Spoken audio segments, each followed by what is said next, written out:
Snippets are saved templates that we can use to fill in a subject line and email body. They save us from needing to type out repetitive or common emails and responses, and we can share them across our team to make sure we have consistent messaging with our customers and leads. In this lesson, we'll learn how to create a snippet, share them with our team, and use them in our daily work. We'll also show you a few best practices and pro tips to make sure you get the most out of this feature.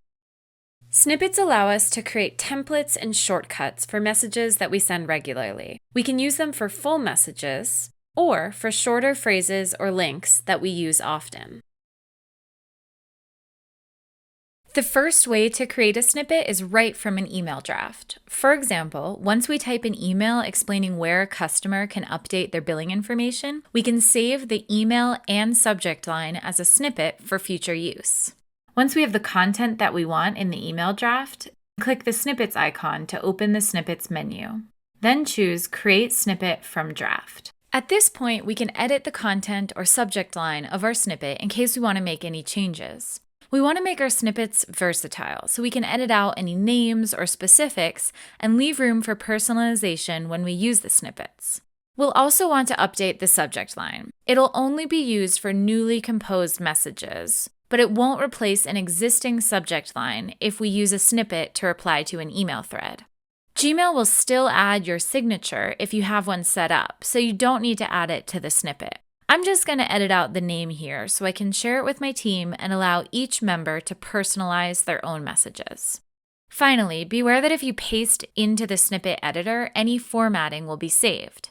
Sometimes this is helpful, but it can create a mishmash of fonts and formats if you're using snippets alongside other text in your emails. Next, we'll give our snippet a name and add a shortcut code. Typing the shortcut code into an email body will populate this snippet, so make sure it's something you'll remember. We recommend starting it with a special character so you don't accidentally add the snippet when you're typing regular words in an email. We can keep this snippet private, which will add it to our personal snippets, or we can share it with our team.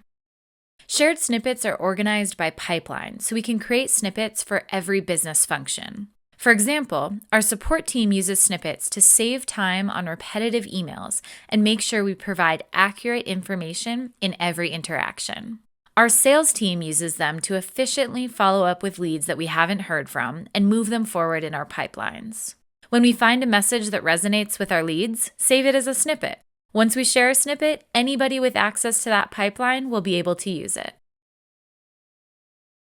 If we're not starting from an email draft, we can also use the Manage Snippets option to create new snippets or edit existing ones. Click the plus button at the top of the sidebar to open the editor and add your snippet name, shortcut, sharing preferences, and content. Click Create to save your new snippet.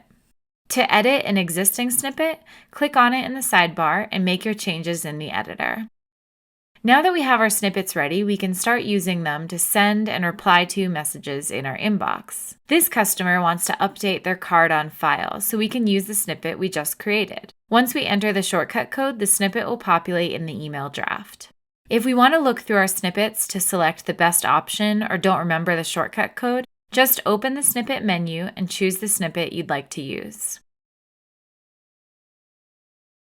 We can also use snippets as a regular part of our workflow in sales, support, or any other pipeline. Since this lead is in our pitch stage and we haven't heard back from them yet, we'll use this snippet to follow up.